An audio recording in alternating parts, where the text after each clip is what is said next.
We set out very early to push some bounds about what might be possible in an electric vehicle. Focusing on that concept of efficiency is really, really important. We've thought through a lot of stuff.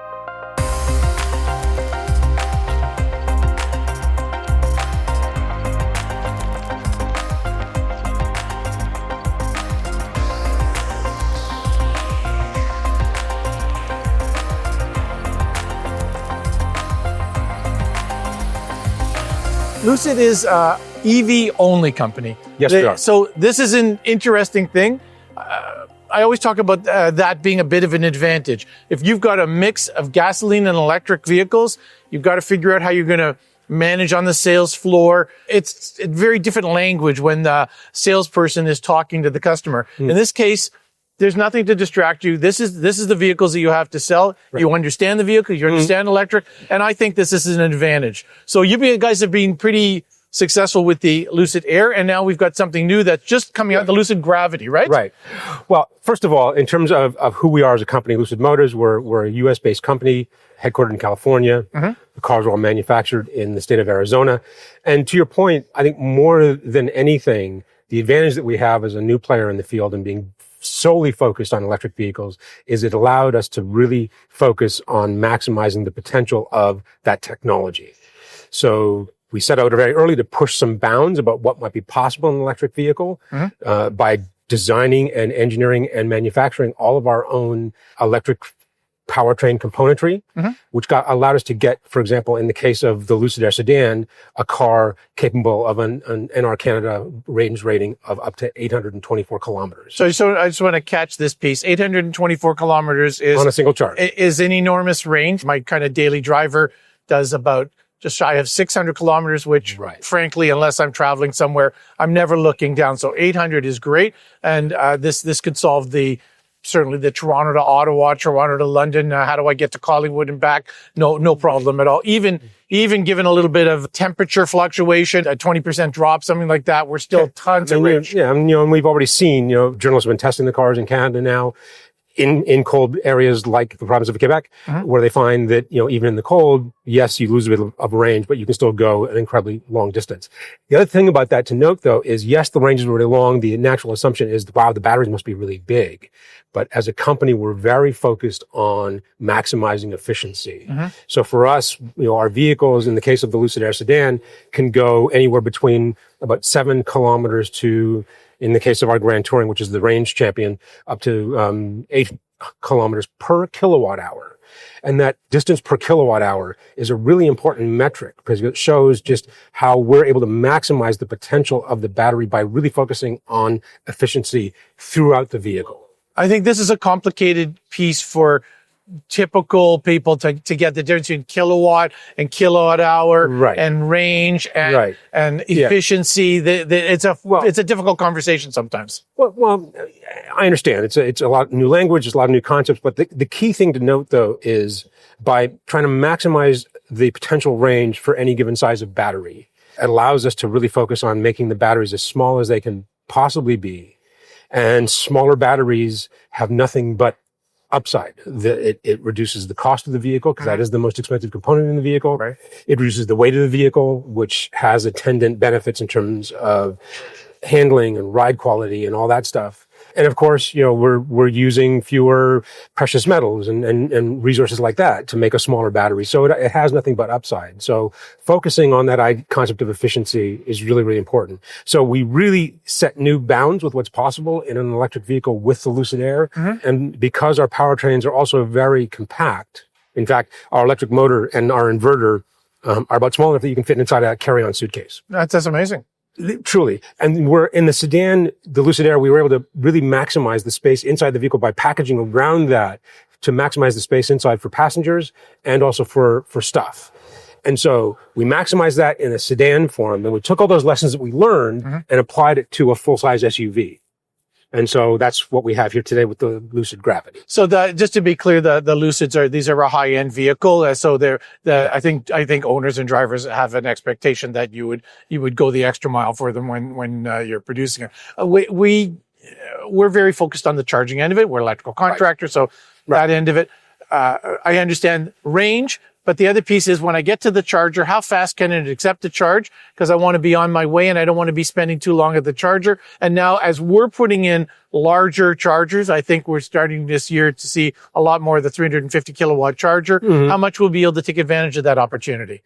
Well, that's a really important thing to note. So not only are the batteries very high capacity or are able to allow us for long distances, we also design, engineer, and manufacture our onboard charging system. And because the cars operate at a relatively high voltage, so for example, the Lucid Air Grand Touring with that range rating of 824 kilometers runs at a little over 900 volts. And because of that, when it comes to maximizing not just the range, but also the charging speed, allows them to charge really quickly. So you could get, so 200 miles, got to do quick math in my head, in about 20 minutes. So this is great. So that's quite a bit, right? So they will charge, on a 350 kilowatt charger, they will charge incredibly quickly. So this is good for everybody. This is good for the owner of the charging station because they've managed to provide quite a packet of electricity in a relatively short period of time. Somebody can come in after you. That gives them profitability because you have to manage both ends. It seems to be good for everybody in the industry. And as you know, if you've been driving them for a while, you know that really, if you're out and on the road at a public charger, really charging to about 80% is really your best bet. It's all you need. And that last 20% can sometimes take a long time and you'll probably annoy people by tying up the charger, but it's not really necessary. So in those, like I said, in 20 minutes, you can get a lot of distance. So that's really important. Now with the Lucid Gravity, we've announced that for the US and Canada, it's very specific to this market, the Gravity will be delivered to customers with a NACS style charging point. Port. I'm glad you brought it up. Give you access to the Tesla supercharger network, which we have now negotiated in the US. We will have that in place here in Canada very soon, long before the first cars are delivered here in Canada. So, and where is the port going to be when I get NACS? Is it going to be on the back on the driver's side? Yes. Well, Congratulations. This early prototype, you see the charging port here up front, which we did both in the Gravity initially and in the Lucid Air sedan. We put it up front for a very specific reason to do with charging and efficiency, because that's where the onboard charger resides. Yes. Is right at the firewall for example, in the Lucid Air sedan. So if we can shorten the path between where you plug in to where the charger is, that helps with that charging speed and efficiency because it means lowering the potential for resistance by lowering that path that the electricity has to follow. So we've thought through a lot of stuff. Now, obviously, with the NACS port at the back, a little bit of a different situation. But even there, because these things are designed to charge at such a high rate and with such high voltage,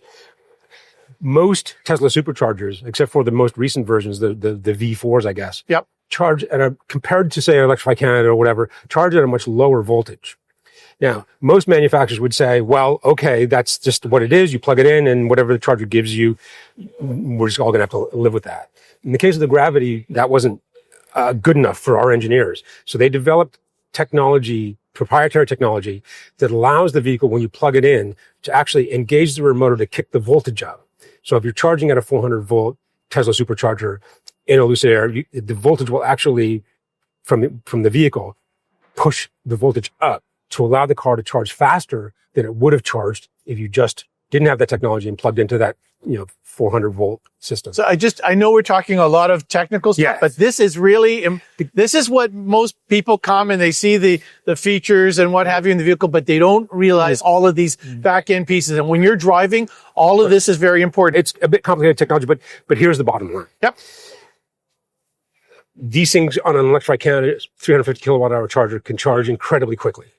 If you were to plug into most Tesla superchargers, left to the car's own devices, it would charge much slower. The charging experience for the customer would be somewhat inferior if we hadn't done this. So what all the customer needs to know is we've gone way above and beyond to ensure that whether you're charging at an Electrify Canada or other 350 kilowatt hour charger or a Tesla supercharger, the car is going to charge at the fastest possible rate to minimize the amount of time you're going to have to sit there and wait for. That's great. And you're going to take up just one space to charge. So everybody that charges there appreciates that you've made that what seems like a minor modification until you actually get to the charger. So it makes a big difference. I want to leave enough time. This is talk about the vehicle. Beautiful. It's a beautiful new vehicle. I understand it's just starting to deliver here in Canada. We're taking orders not now? deliveries. We just announced that we are now taking orders. And in fact, I understand and we've actually taken one already. So just as of this morning, it wasn't me in the first hour. So that's exciting. Show us the vehicle. Show us a bit of the tech. Okay, so it's a 3-row SUV, or potentially a 3-row SUV. So a full size vehicle with the third row for seating for 7. But here's the thing: just as we've maximized space for people and stuff in the Lucid Air sedan, we've done the same sort of thing in the Lucid Gravity. So even in that third row, a normal sized adult can fit back there quite comfortably. Wow. I mean, I've had journalists as tall as 6'8" sit in the third row. I've seen what some of these back seats are. If you're more than 4 years old, you're not fitting in. So you've got room for 7 adults, but more importantly, you've got room for their stuff as well. Mm-hmm. And in terms of just maximizing the space inside the vehicle and allowing for things like when you fold the seats down, the rear seat, the third row seat, or the middle seat, you then have a completely flat load floor. Mm-hmm. So, I mean, people expect of an SUV, it actually has some utility, right? So we've allowed that, and you get potentially up to just about 3,400 liters of space inside the vehicle. That's enormous. It's enormous. We've also tried to maximize both in the Lucid Air sedan and in the Gravity the amount of space up front. We do have a very generous frunk. This is very cute what you did here with the seats. Right, well, does the car come with this? Is this a thing that comes with the car? It's an accessory. Okay. We call it the frunk seat. Yeah. We've coined a new term. It's called frunk giddy. So when the decision was made, because obviously the Lucid Gravity is a taller vehicle than the Lucid Air sedan, so the decision was made to do a cut down of the hood opening, mm-hmm. so that it minimizes the lift over height, putting things in the frunk just to make it more practical and accessible for a lot of folks.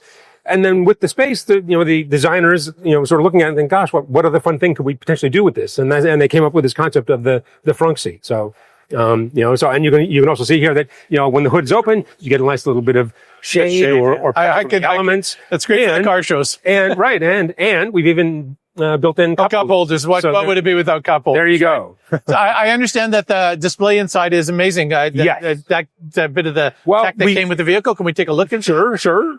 Just like Lucid Air, we have a 34-inch curved glass cockpit display. In the case of the Gravity, though, it's an OLED screen. And one interesting thing that allowed us to some potential to do things that we otherwise might not be able to do is, whereas the Gravity is one piece of glass, it's technically 3 distinct screens, in the middle, to the left, and to the right. This is actually all one screen. So we can, for example, in our sanctuary mode, which you can see online, can have something going, when the car is stationary, of course, go across the entire screen. So that allows us to do a lot of different things differently. Again, you're doing some kind of infotainment, that type of thing when you're waiting? Exactly. In sanctuary mode, we can call up scenes from different areas where you can immerse yourself in the sights and the sounds, because it engages the sound system and all this stuff. So all these things that we can do now with the screen that otherwise would not be possible. Now, raising the screen up, again, because a taller vehicle, higher H point, to use a technical industry term, created a problem. And that was, now your steering wheel blocked part of the screen. So looking at different solutions, the solution they came up with was to do this style of steering wheel, what's known in the industry, I love this term, a squircle. And that's quite a square, and it's not quite a circle. Okay. So now you've got a clear view of the screen, and the steering wheel is not in the way. Yeah, this yoke shape is becoming more common in some of the vehicles. Well, but it's not a yoke though. It's a full rimmed wheel, so that as you're turning and doing maneuvers, you can do hand over hand. And it's very intuitive and very natural. Other things we did was we raised the center screen, what we call the pilot panel, from where it is positioned in the Lucid Air, again, for height purposes and because it's a taller vehicle, making it more accessible. We still do have, hard buttons for key functions there right below that screen for temperature, fan speed, volume of the audio. And the other thing that we did was we came up with these capacitive switches, which you'll see on either side of the horn button in there. And those are basically like swipe and click switches. If you're familiar with an Apple TV remote, yep. Very similar sort of concept. So yes, the screen there is a touch screen, but with this, you can actually use your thumb and swipe through various menus, and you can click on certain things to engage them. So much more intuitive from that perspective.